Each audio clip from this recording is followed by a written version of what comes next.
Hello everyone, this is Alfia Tangsal, lecturer in physics, faculty of Arihant College of Arts, Commerce and Science. Today we are going to begin with a new chapter, that is thermodynamics. To begin with thermodynamics, I would just like to inform you that what does the word thermodynamics mean. Basically, thermodynamics has been derived from a Greek word where thermo means heat and dynamic means powerful. So basically it is heat and powerful.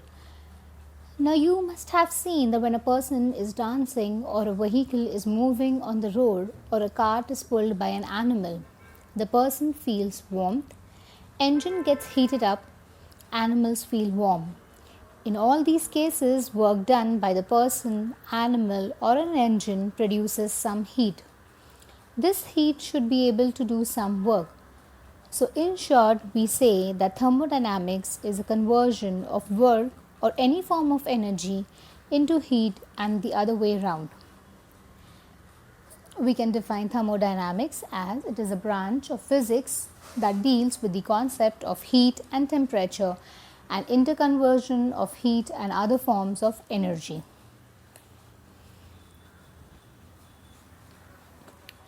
Heat is also a form of energy. Now, when a hot object is in contact with a cold object, both objects reach the same temperature. When they reach the same temperature, that is known as thermal equilibrium. So, two systems in thermal contact with each other are in thermal equilibrium if they do not transfer heat between each other. For example, if you consider volcano, when molten rock comes up from a volcano, it will give off heat to the atmosphere until the rock and the atmosphere are at same temperature. In this case, what is happening is both of them are at the same temperature. So we say that it is in thermal equilibrium. Considering another example, when you put ice in water at room temperature, ice melts. This is because the water at room temperature transfers its heat to ice and helps ice melt. In such cases, heat is something that is transferred from a substance at a higher temperature to a substance at a lower temperature. When two objects are at same temperature, they are said to be in thermal equilibrium. Now, equilibrium of the earth is also important for the earth to remain in thermal equilibrium in order its temperature to remain constant. Moving ahead. Zeroth law of thermodynamics. Now, what is zeroth law of thermodynamics? As you can see in this picture, if you consider two systems, they are in thermal equilibrium with a third system, then those two are also in thermal equilibrium with each other. For example, if you consider A is in thermal equilibrium with B and B is in thermal equilibrium with C, then A and C are also in thermal equilibrium with each other. If two objects are at same temperature, there will be no heat flow between them, right? So, zeroth law of thermodynamics says that if two systems are in thermal equilibrium with a third system, they are also in thermal equilibrium with each other. That is where zeroth law of thermodynamics comes into picture.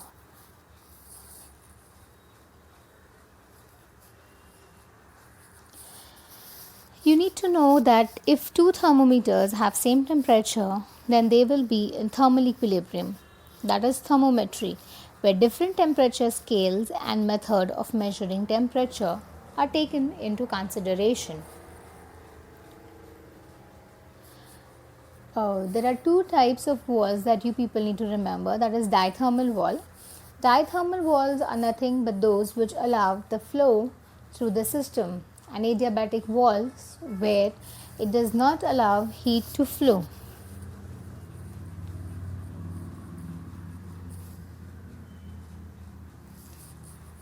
Talking about heat. Heat is a form of energy that can be transferred from one object to another. If two bodies are brought together, energy is transferred. That is, heat flows from a hotter body to a colder body. The transfer of heat by conduction, convection, or by radiation takes place. First is your conduction. Conduction takes place in solids or fluids that are at rest. Next is convection. Convection is in liquids or gases that are in motion.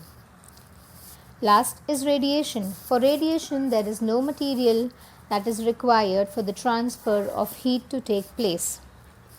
So basically, the transfer of heat is caused by three things, that is conduction, convection, and radiation.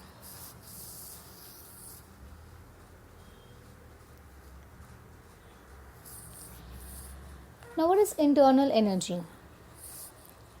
See, basically we can say that internal energy is denoted by U, capital U. Now, temperature is a measure of kinetic energy of particles in a system. Kinetic energy is distributed among the objects in three motions: translational motion, that is moving back and forth; rotational motion, that is in a circular direction; vibrational motion, that is they are vibrating along the same path. There is also molecular potential energy, that the electromagnetic force acting amongst individual molecule and in between each separate molecule.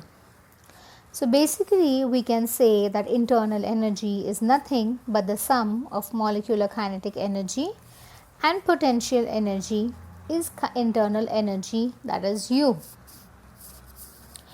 Internal energy can do work through heat transfer, pressure, volume, work by an expansion gas.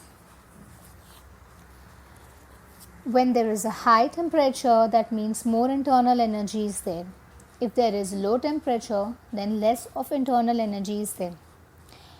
Internal energy increases due to heat transfer, friction, structural deformation. We all are aware about the stone moving or falling, which has kinetic and potential energy associated with it. So we say that potential energy plus kinetic energy plus total internal energy equals to 0. Internal energy, for you can consider that when two balls collide, some of the kinetic energy is transferred to internal energy, which will be absorbed by the object. Internal energy is a state function. It depends only on the state of the system and not how it got there. Well, you can also say that internal energy can do work through heat transfer, pressure, volume, work by an expanding gas.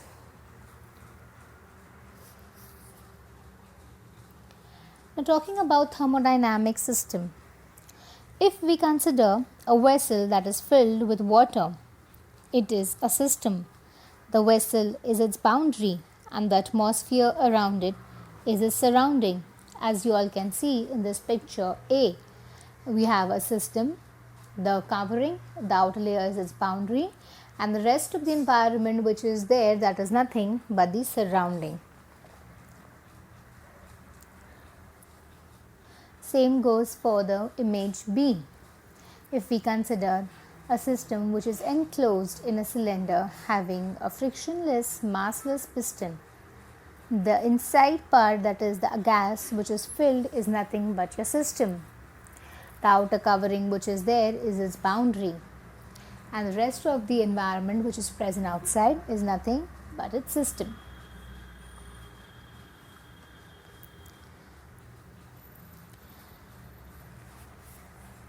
Talking about thermodynamic system, there are basically three systems. First is your open system, closed system, and an isolated system.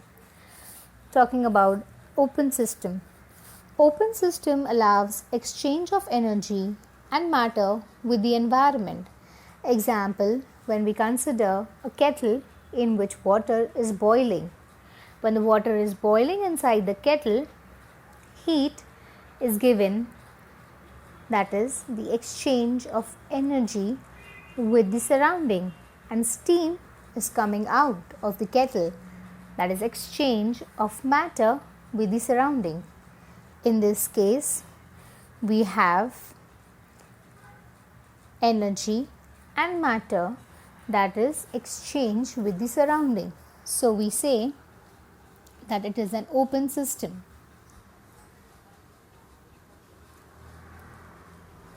Closed system. Closed system allows energy but no matter. Example, if we consider water boiling in a boiler. Here, heat is transferred from the source to the water. So, water is continuously boiling. But the steam is not allowed to escape because it is covered in a boiler. Over here, we say that heat is transferred but matter is not allowed to escape. So, we say that it is a closed system. Moving to isolated system. In an isolated system, there is no heat or matter that is exchanged with the surrounding. For example, you can consider thermos flask. Thermos flask is used when you want to keep it very cold or very hot.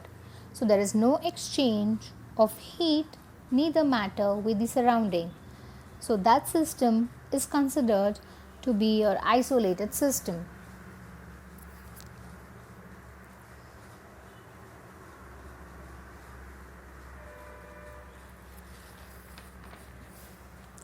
The internal energy of a gas can be changed by two things.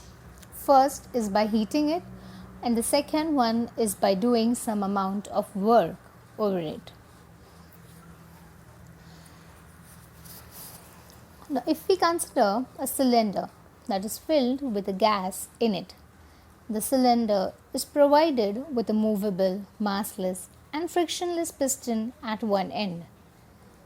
Here, the system is the gas inside the cylinder. Rest is the environment that is present inside the cylinder.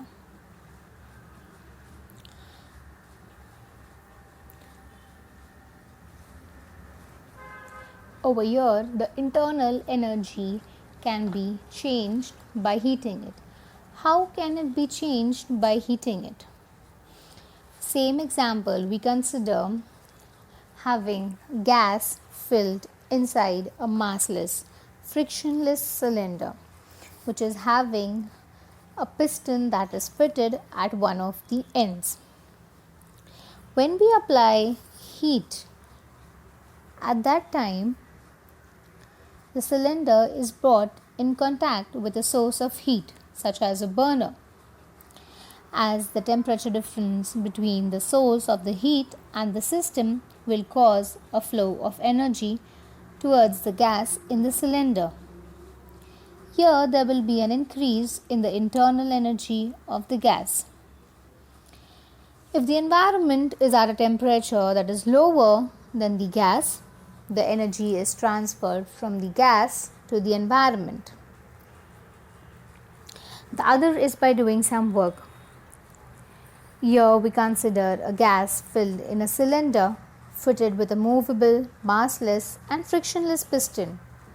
The temperature of the gas is considered to be T to the base S and environment T to the base E. The piston is pushed inside the cylinder quickly so that the gas is compressed. In this case, the piston does work on the gas in moving it through some distance.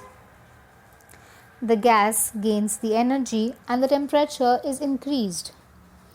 On the other hand, if the gas pushes the piston out so that the gas is expanded, some work is done by the gas. It loses some of its energy and the gas cools down. In this way, the internal energy of a gas can be changed by doing work. Now, at times you say that there is a change in the energy of a gas when its volume changes. Why does this happen? We can say that the internal energy of a gas can be changed either by heating it or by doing some work. When gas is compressed, its volume decreases and some work is done on the gas. Similarly, when the gas expands, its volume increases, and the gas does the work on the environment. Thus, during the change of the volume, work is done either on the gas or by the gas. This allows the change in the internal energy of the gas. Let's talk about mechanical equivalent of heat. It has been observed that mechanical work done and heat produced while doing that work are equivalent.